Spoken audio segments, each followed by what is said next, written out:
মোরলের রাক্ষসী বউ। এই তো, এই অসময় তুই আমাদের ডেকেছিস কেন? তোর কি মরণের ভয় নেই? যখন তখন তুই ওদের ডাকিস, ঘর থেকে তোর খাট আলাদা করে দিব কিন্তু।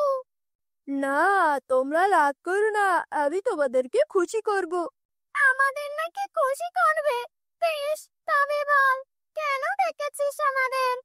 আমি পৃথিবীর সবচেয়ে শক্তিশালী তান্ত্রিক হতে চাই। দয়া করে তোমরা আমাকে সাহায্য করো। শখ দেখে বাঁচি না। এই পেতনি দেরি না করে ওর খাটটা মুটকে দে তো। ওর সাহস অনেক বেড়ে গেছে। আহা, তোমরা রেগে যাচ্ছ কেন? বললাম তো, আমি তোমাদের খুশি করব। তোমরা যা চাইবে আমি তোমাদের তাই দিব। সত্যি বলছিস তো? যা চাইবো তাই দিবি? হ্যাঁ, সত্যি বলছি। বলো, কি চাও তোমরা? 10টা 5 থেকে 10 বছরের বাচ্চা চাই। তুই যদি আমাদের 10টা বাচ্চা খাওয়াতে পারিস, তাহলে তোকে আমরা পৃথিবীর সবচেয়ে শক্তিশালী যান্ত্রিক বানিয়ে দেব। আমার বাচ্চাদের মাংস খেতে খুব ভালো লাগে। বেশ, তাই হবে। যত তাড়াতাড়ি পারি আমি সেই ব্যবস্থা করব। তোমরা তাহলে এখন এসো, আমি ব্যবস্থা করে তোমাদের ডাকবো। গিন্নি, কলসি হাতে তুমি চললে কোথায়? কুয়া থেকে পানি আনতে যাচ্ছি। সে কি কথা! আবার লেটেল থাকতে তুমি পানি আনতে যাবে কেন? পানি আনা তো অজুহাত মাত্র। আসলে সকালে কুয়ার ধারে গ্রামের সবাইকে আমার ক্ষমতা দেখাতে চাই। বুঝতে পেরেছি, তুমি যে গ্রামের মোড়লের বউ তাই দেখাতে চাও। হ্যাঁ, আমি আসি। এই লেটেল, হিসাবগুলো নিয়ে আয়। এত বড় একটা গ্রাম, কিন্তু একটা মাত্র কুয়া।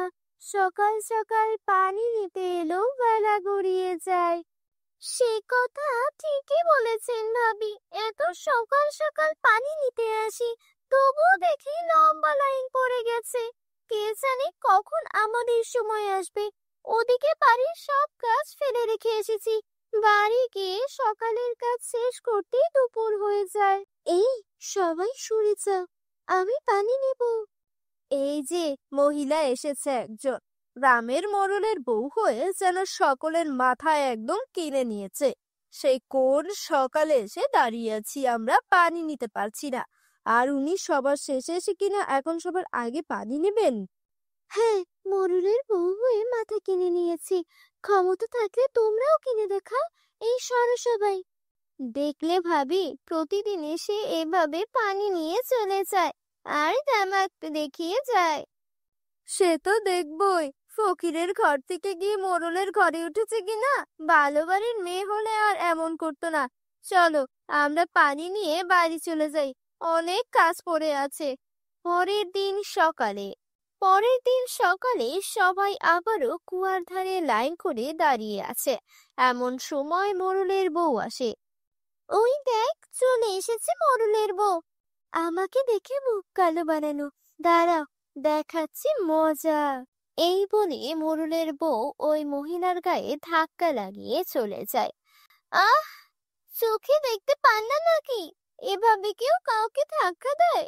মোরলের বউকে দেখে সম্মান করে সরে না দাঁড়ালে এভাবে ধাক্কাই খেতে হয়। তার চেয়ে বড় কথা, তোদের মতো গরিবদের তো এটার জন্য খুশি হওয়া দরকার যে মোরলের বউ তোদের গায়ে ধাক্কা দিয়েছে। শোন, এখন আমাকে পানি নিতে দে। দেখলে ভাবি, আজও এসে আগে আগে পানি নিয়ে চলে গেল, আবার অপমানও করলো। একে আর ছাড়া যাবে না। আচ্ছা, মোড়ল তো বিয়ে করেছে, অনেক দিন হয়েছে, কিন্তু ওদের এখনো বাচ্চা হলো না। এটা তো তুমি ঠিক বলেছো, এই কথা তো আমার মাথায় আসেনি। কাল আবারও আসতে দাও, ওকে তারপর মজা বোঝাবো। কি বউ, এমন নাকি ফুঁসতে ফুঁসতে বাড়ি ফিরলে যে? কি হয়েছে তোমার? তার রাগ দেখাবো না? ওই মোড়লের বউ প্রতিদিন পরে এসে আগে পানি নিয়ে যায়। আজকে আবার গায়ে ধাক্কা দিয়েছে, সাথে অপমানও করেছে। মোড়লের বউ বলে ওর খুব দেমাক, সবার সাথে খারাপ ব্যবহার করে। ওসব মানুষের ব্যবহারে কষ্ট পেও না, আল্লাহ ওদের বিচার করবেন। এই তান্ত্রিক, তুই আমাদের আশা দিয়েছিলি ছোট্ট বাচ্চা খাওয়াবি, এখনো তোর কোনো খবর নেই কেন? আমি চেষ্টা করছি, ব্যবস্থা করতে পারলেই তোমাদের ডাকবো। মনে রাখিস, বাচ্চা না পেলে তোকে চিবিয়ে বলে শাকচুন্নি সেখান থেকে চলে যায়। খুব তাড়াতাড়ি আমাকে একটা ব্যবস্থা করতেই হবে, না হলে ওরা আমাকে ছাড়বে না। ভাবি, আমরা তো অনেক কিছু পরিকল্পনা করে এসেছি, কিন্তু মোড়লের বউয়ের তো আজ দেখাই পাচ্ছি না। আর একটু অপেক্ষা করো, ঠিক চলে আসবে। মানুষকে চালানোর বিষয়ে সে পিছিয়ে থাকবে না। কাল ওদের চালিয়ে বেশ মজা পেয়েছি, আজকে আরো একটু চালিয়ে আসি। মোরলের বউকে দেখে হিংসা করার শখ মিটিয়ে দেব। ওই দেখ, বলতে বলতে চলে এসেছে।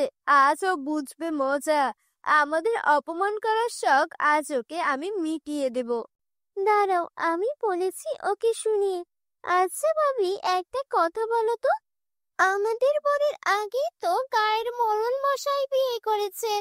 আমাদের তো ছেলে মেয়ে হয়ে তারা বড়ও হয়ে গিয়েছে, কিন্তু মোড়লের তো এখনো একটা ছেলে মেয়েও হলো না। সেটাই তো, মোড়ল কি তবে আরো বুড়ো বয়সে বাপ ডাক শুনবে, নাকি এ জীবনে শুনবেই না? শুনবে শুনবে, আরো একটা বিয়ে করলেই শুনবে। এই সব শুনে মোড়লের বউ সেখান থেকে চলে যেতে থাকে। এ কি, মোড়লের বউ পালাচ্ছে কেন? মোড়লের বউ পানি না নিয়েই পালাচ্ছ কেন? পানি নিয়ে যাও, উচিত শিক্ষা হয়েছে। আজ চল, আমরা পানি নিয়ে বাড়ি যাই। বন্ধুরা, তোমরা যারা যারা গল্পটি দেখছো তোমাদের নাম কমেন্টে লিখে জানাও। আমরা নেক্সট গল্প তোমাদের নাম দিয়ে বানাবো। গিন্নি, কি হয়েছে তোমার? এভাবে কাঁদতে কাঁদতে কোথা থেকে এলে তুমি? কি হয়েছে তোমার, আমাকে বলো। আমাদের যে সন্তান নেই, সেটা নিয়ে গ্রামের সবাই আমাকে কথা শোনাচ্ছে। তুমি এত মন খারাপ করো না গিন্নি, আমরা তো ডাক্তার দেখাচ্ছি, খুব তাড়াতাড়ি আমাদের সন্তান হবে। তুমি ওসব নিয়ে কোনো চিন্তা করো না। তুমি আমাকে আর মিথ্যা সান্ত্বনা দিও না। ওরা বলছে তুমি আরেকটা বিয়ে করলে তবেই নাকি তোমার সন্তান হবে। ওসব তোমাকে রাগানোর জন্য বলেছে। তুমি ওদের কথায় কান দিও না। আমি তোমাকে দরকার হলে শহরে নিয়ে যাব, সেখানে সবচেয়ে বড় ডাক্তার দেখাবো। মোড়ল মশাই যদি অভয় দেন, তো আমি আপনাকে একটা কথা বলতে চাই। কি কথা বলো? আপনি তো জানেন গিন্নির সন্তান হবে না, কতই তো চিকিৎসা করালেন, আর আপনারও তো বয়স বাড়ছে। আর তার চেয়ে ভালো সময় থাকতে আপনি আরেকটা বিয়ে করে নিন। তুই আমার অনেক কাছের মানুষ, তাই এ কথা শুনেও আমি তোকে কিছু বললাম না। কিন্তু আর কোনোদিনও যদি এমন কথা উচ্চারণ করিস, তবে আমি তোকে দেখে নেব। আমার গিন্নিকে আমি অনেক ভালোবাসি। মাফ করবেন মোড়ল মশাই। পরদিন সকালে গ্রামের মহিলারা আবার পানি আনতে যাচ্ছে। কাল মোড়লের বউকে অপমানের শোধ দিতে পেরে খুব মজা লেগেছে। যদি আজ আবার আসে তবে আজকেও তাকে অপমান করব। ঠিক আছে, চলো। কই, সে তো আর এলো না। কাজে অপমান হয়েছে, আসবে কি করে? তা যা বলেছ, তবে সে না আসলেও আমরা যাব। তারপর তারা দুইজন মিলে মোড়লের বাড়িতে যায়। এ কি, আমার বাড়িতে তোমাদের কে চাই? কালকের ব্যবহারের জন্য ক্ষমা চাইতে এসেছি নিশ্চয়ই। ক্ষমা চাইতে কেন আসবো? আমরা কি ভুল কিছু বলেছি? আমরা তো এসেছি আপনাকে দেখতে। এসে মোড়লের বউ প্রতিদিন আসে, সে আজ এলো না, কিছু হলো কিনা তাই দেখতে এলাম। আমি তো ভাবলাম একদিনে আবার মা হয়ে গেল কিনা, তা আসি। আপনি তো দেখি ঠিকই আছেন। এই চল। গিন্নি, ওরা এসেছিল কেন? আর তুমি এভাবে কাঁদছো কেন? ওরা কাল ওখানে অপমান করেও থামেনি, আজ বাড়িতে এসে আবারও আমাকে অপমান করে গেছে। এই অপমান আমি আর সহ্য করতে পারছি না। তুমি কিছু কর, না হলে আমাকে আর বাঁচাতে পারবে না। ঠিক আছে, দেখি কি করা যায়, তুমি ঘরে যাও। তারপর মোড়ল মন খারাপ করে বসে থাকে। তখন লেঠেল বলে, মোড়ল মশাই, আমি একজন তান্ত্রিকের খোঁজ জানি, অনেক বড় তান্ত্রিক, অনেক অসাধ্য সে সাধন করতে জানে। আপনি একবার গিন্নিমাকে নিয়ে তার সাথে দেখা করে আসুন। ঠিক আছে, তবে তাই করব। কালই সেখানে যাব আমরা। গিন্নি, তুমি আর কেঁদো না, আমরা কাল তান্ত্রিকের কাছে যাব। দেখবে আমাদের সব সমস্যার সমাধান হয়ে যাবে। পরদিন ভোরবেলা মোড়ল তার বউকে নিয়ে তান্ত্রিকের কাছে যায়। বল, কি সমস্যা তোদের? আমাদের বিয়ে হয়েছে অনেক বছর, কিন্তু আমাদের কোনো সন্তান হয় না। আমরা একটা সন্তান চাই। হ্যাঁ বাবা, দয়া করুন, আমাদের একটা সন্তান চাই। সন্তান তো হবে, কিন্তু তার জন্য কঠোর এক পথ পাড়ি দিতে হবে, যা তোরা পারবি না। আমরা পারবো, যত কঠিন পথ হোক না কেন। আপনি বলুন আমাদের কি করতে হবে। আমার কাছে এক শাকচুন্নি আর এক পেত্নী আছে। তোদের দুজনের শরীরে ওদের দুজনের জায়গা দিতে হবে। ওরা 1 বছর তোদের শরীরে থাকবে আর ওদের পছন্দের খাবার খাবে। বেশ, তবে তাই হবে। আপনি তাই করুন, আমাদের কোনো আপত্তি নেই। বেশ, আমি তাহলে ওদের ডাকছি। তবে মনে রাখিস, ওরা যা খেতে চাইবে তাই খাবে। তাই তোদের অসুবিধা হলেও আমার আর কিছুই করার থাকবে না। আমি কিন্তু আর ওদের ফেরাতে পারবো না। আমরা চলে এসেছি। বেশ, তাহলে এবার ওদের শরীরে মিশে যা। তারপর শাকচুন্নি আর পেতনি ওদের দুজনের শরীরে মিশে যায়। তারপর তারা নিজেদের গ্রামের দিকে রওনা হয়। সন্ধ্যা নেমে এসেছে। এমন সময় রাজু মাঠে খেলা করছিল।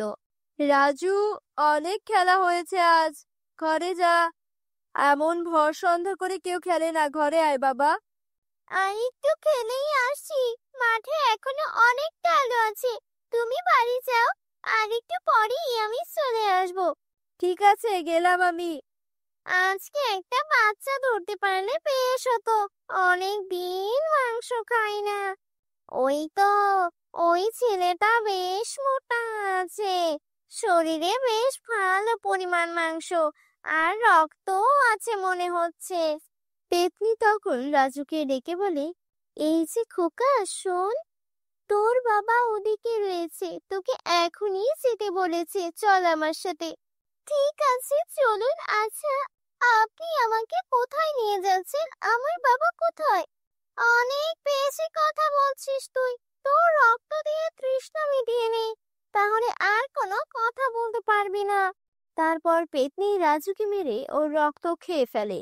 তারপর শাকচুন্নি কাশে নিয়ে যায়। এই দেখ, শাকচুন্নি এটা ধরে নিয়ে এসেছি। তা এমন অজ্ঞান হয়ে আছে কেন?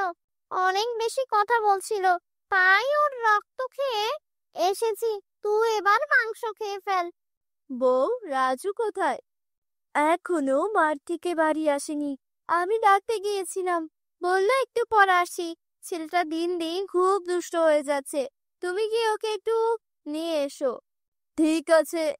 কি, মাঠে তো কেউ নেই, বাড়িতেও রাজু নেই, তাহলে গেল কোথায়? এদিক ওদিক একটু দেখি। রাজু, রাজু, ওই রাজু।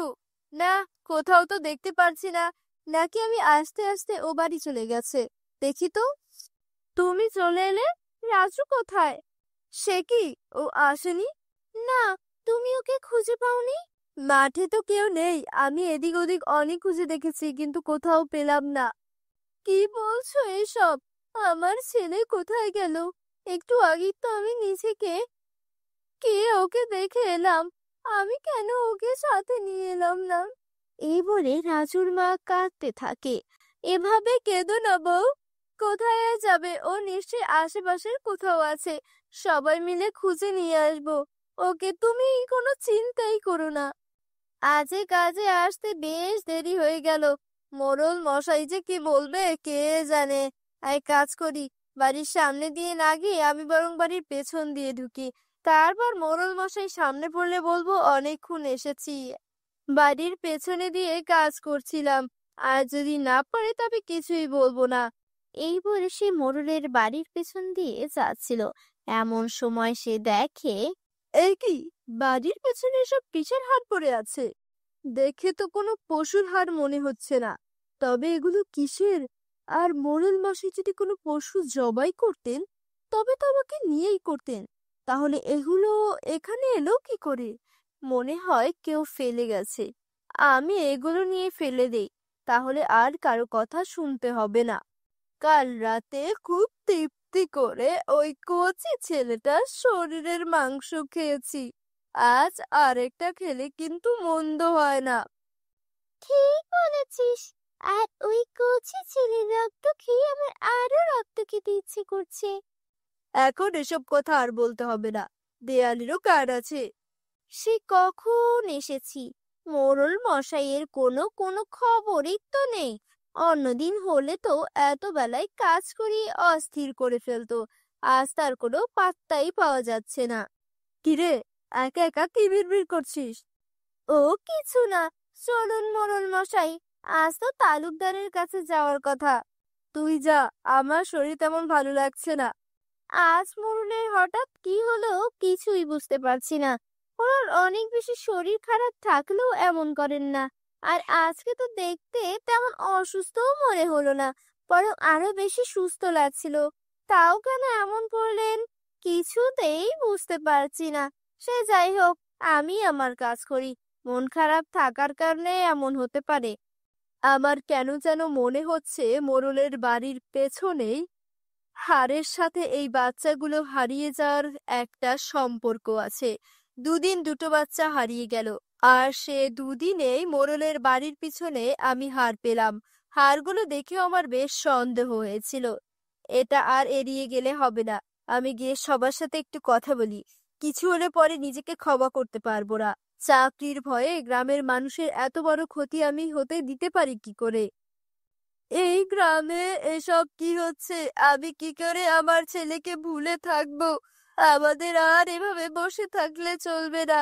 কিছু একটা করতেই হবে। 3টা বাচ্চা নিখোঁজ। তারা কোথায় আছে, কেমন আছে, বেঁচে আছে কিনা কিছুই জানি না আমরা। এমন সময় লেঠেল দৌড়ে আসে। কিরে, তুই এভাবে হাঁপাতে হাঁপাতে আসছিস কেন? স্থির হ। তালুকদারের ছেলে নিখোঁজ হওয়ার কথা শুনে আমার মাথা আর কাজ করছে না। আমি তোমাদের একটা কথা বলতে চাই। আমার মনে হচ্ছে এসবের সাথে মোড়ল জড়িত। কি বলছিস এসব? হ্যাঁ, ঠিকই বলছি আমি। দুদিন দুটো বাচ্চা নিখোঁজ হয়েছে, আর এই 2 দিনেই আমি মোড়লের ঘরের পিছনে অনেক হাড় পেয়েছি। সেই সাথে আমি মোড়লের অনেক পরিবর্তন খেয়াল করেছি। বলিস কি? এখনই চলো, সবাই দেখি কি অবস্থা।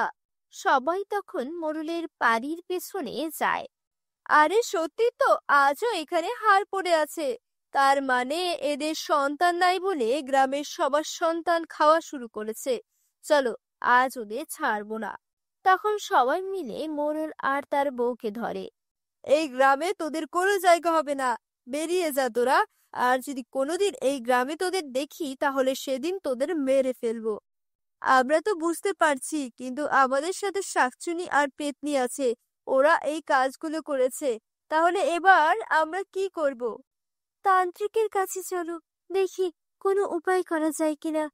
কিরে, তোরা এখনো এসেছিস কেন? তোদের তো 1 বছর পর আসার কথা। বাবা, আপনার শাকচুনি আর পেতনি 3জন বাচ্চাকে খেয়ে ফেলেছে। আর গ্রামের লোকেরা আমাদের মেরে গ্রাম থেকে তাড়িয়ে দিয়েছে। আমাদের সন্তান চাই না। আপনি ওদের ফিরিয়ে নিন। না না না, তা হবে না। না না, তা হবে না। আমি তো আগেই বলেছিলাম, একবার দিয়ে দিলে আর সম্ভব না। এখন উপায় কি আমাদের? তান্ত্রিক তো কোনো উপায় বলে দিল না। এবার তাহলে আমাদের কি হবে? আমরা যেখানেই থাকি ওরা আমাদের দিয়ে মানুষ মারবে। নিজেদের সন্তানের লোভে আমরা অনেক বড় ভুল সিদ্ধান্ত দিয়ে ফেলেছি। তাই এর মাসুল এখন আমাদের দিতে হবে। কি বলছো তুমি? এসব আমরা কি করব তাহলে? এখন শাকচুনি আর পেতনিকে বলবো আমাদের খেয়ে ফেলতে। তাহলে ওরা আমাদের ব্যবহার করে মানুষের ক্ষতি করতে পারবে না। আমরা আমাদের লোভের মাসুল দেব। তুমি আমার জন্য জীবনে অনেক কিছু করেছো, তাই তুমি যা বলছো তাই হবে। এখন সন্ধ্যা নেমে এসেছে, চলো লুকিয়ে আমাদের বাড়িতে যাই। জীবনের শেষ নিঃশ্বাস ওখানেই ত্যাগ করব। কি রে, তোরা আমাদের দেখেছিস কেন? আমরা চাই তোমরা আমাদের দুজনকে খেয়ে তারপর অন্যদের খাও। বলিস কি? তাহলে আর দেরি কেন? চল শাকচুন্নি, আর দেরি না করে ওদের খেয়ে নে। কচি মাংস খেয়ে খেয়ে মুখ পাঞ্চি হয়ে গেছে। হ্যাঁ, তাই কর, দুটোকে একবারে খেয়ে নেব। তারপর তারা মোড়ল আর তার বউকে খেয়ে ফেলে। এই হুজুকের মাথায় আমরা এটা কি করলাম? ওরা তো আমাদের বোকা বানিয়ে দিল। কি বলছিস? বোকা বানানো কি করে? আরে ওরা তো মরে গেলে এখন আমরা বাকিগুলো কান খাড়ে ভর করে খাবো। তো কি হয়েছে, ওই তান্ত্রিককেও আমরা খেয়ে নেব। তাহলে আমাদের কাছে আর কোনো শক্তি চাইতে পারবে না। কিরে তোরা, এখন এখানে কেন? আমরা এখন তোকেও খাবো, ওদেরও খেয়েছি। এ আমি কি করলাম? আমার লোভে এতগুলো প্রাণ চলে গেল। আমি শক্তিশালী না হতে চাইলে এত জীবন চলে যেত না। আর আমারও আজ এভাবে প্রাণ হারাতে হতো না। এজন্যই বলে, লোভে পাপ, পাপে মৃত্যু। বন্ধুরা, তোমরা যারা যারা গল্পটি দেখছো তোমাদের নাম কমেন্ট বক্সে কমেন্ট করে জানাও, কারণ তোমাদের নাম দিয়ে তৈরি হবে আমাদের পরবর্তী কার্টুন ভিডিও।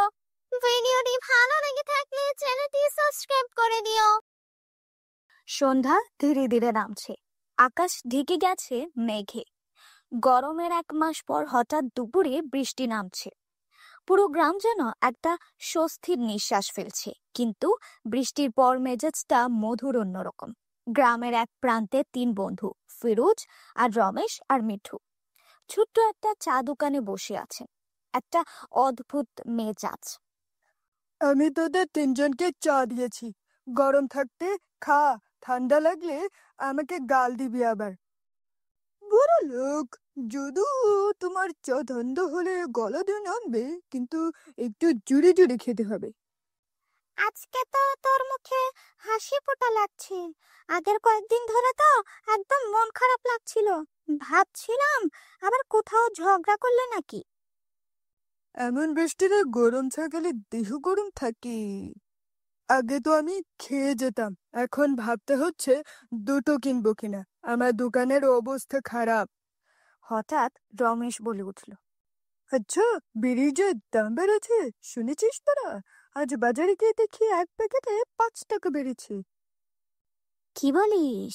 এত দাম বাড়লে গরিব মানুষেরা বাঁচবে কি করে? চার সাথে একটা বিড়ি, এটাই তো জীবনের শান্তি। আগে তো 10 টাকায় 3টা খেতাম, এখন একটা কিনে আরেকটার চিন্তা করতে হয়। আমার দোকানের কেন বেচার অবস্থাও খারাপ। আগে একটা খেত, এখন অর্ধেক ফুকেই রেখে দেয়।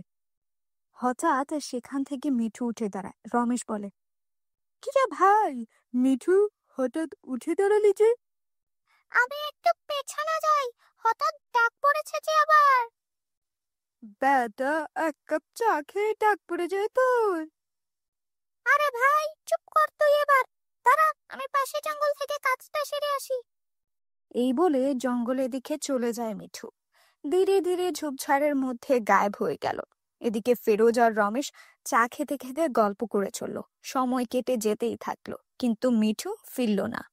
চারিদিকে একটু নীরবতা ছিল। ফিরোজ একটা শ্বাস ফেললো আর বলল, ওরে রমেশ, বেশ কিছুক্ষণ তো হয়ে গেল, ছেলেটা এখনো আসেনি, ওর কিছু হলো নাকি আবার?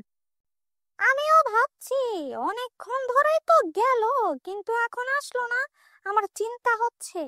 এত রাতে কে যায়? রমেশ, তুই এক কাজ কর, তুই একটু গিয়ে দেখে আয়। চল, এক কাজ করি, 2জন মিলেই যাই। তারপর তারা দুজনে হাঁটতে হাঁটতে জঙ্গলের দিকে যাওয়া শুরু করলো। গাছগুলো ছায়া আরো গাঢ় হয়ে আসছিল, আর দূরে বজ্রপাতের গর্জন এক অদ্ভুত রহস্যময় পরিবেশ তৈরি করছিল। মিঠু, ও মিঠু, কি রে, কি গেলি? মিঠুর তো কোনো খোঁজ পাওয়া যাচ্ছে না, কোথায় গেল? চল, আরো একটু সামনে গিয়ে দেখি। তারপর তারা সামনের ঝোপের দিকে এগিয়ে গেল। সামনে গিয়ে রমেশ বলে উঠল, দেখ ফেরোজ, সামনে কিছু একটা পড়ে আছে মনে হচ্ছে, চল সামনে গিয়ে দেখি। তারপর তারা সামনে গিয়ে দেখে মিঠুর নিথর দেহ পড়ে আছে। তারা দুইজনেই অবাক হয়ে দাঁড়িয়ে যায়। তাদের দুইজনের গায়ে কাঁটা দিয়ে উঠে। রমেশ বলে উঠল, একে মিঠুর অবস্থা, এই অবস্থা হলো কি করে? মনে হচ্ছে মরে গেছে। তখন ঝোপের মধ্যে থেকে কি যেন একটা নড়ে ওঠে আর অদ্ভুত এক শব্দ করে ওঠে। ব্যাপারটা সুবিধা লাগছে না রে রমেশ, মনে হচ্ছে ঝোপের মধ্যে কিছু একটা আছে, কোনো ভয়ানক জীবজন্তু হতে পারে। চল এখান থেকে। এক মুহূর্তে তাদের উপর আতঙ্ক নেমে এলো। সব দিকে ভয় ঘিরে ধরে তাদের। একে অন্যকে তাকিয়ে একটা শব্দ না বলেই তারা দ্রুত হাঁটতে শুরু করলো। টর্চের আলো ঝলমল করছে, শুকনো পাতা আর ডালপালাগুলো তাদের হাতে ভেঙে পড়ছে। ঝোপঝাড় ঠেলে তারা দৌড়ে চা দোকানে ফিরে গেল। ওই জায়গায় কিছু একটা ছিল, আর সেটা মানুষ ছিল না ফিরোজ। কি হয়েছে তোর? এমন চোরের মতো কাঁপছো কেন? মিঠু, মিঠু মারা গেছে জঙ্গলে। এ কথা শুনে নিতাই চমকে উঠলো আর বলে, কি বলছো? যতদূর আমি জানি এই জঙ্গলে কোনো বিপজ্জনক প্রাণী নেই। দাঁড়া দাঁড়া, একটু আন্দাজ করে নি। কাজ করলে এবার বলো তো, দেরি না করে। পিশাচ, আমার মনে হচ্ছে সে আবার জঙ্গলে ফিরে এসেছে। পিশাচ? কই, এতদিন ধরে তো এই গ্রামে আছি, কোনোদিন তো শুনলাম না কোনো পিশাচের কথা। শোন, আজকে থেকে অনেক বছর আগে গ্রামে একটা পিশাচের উপদ্রব ছিল। তখন গ্রামের হেজারা তাকে জঙ্গলে বন্দি করেছিল।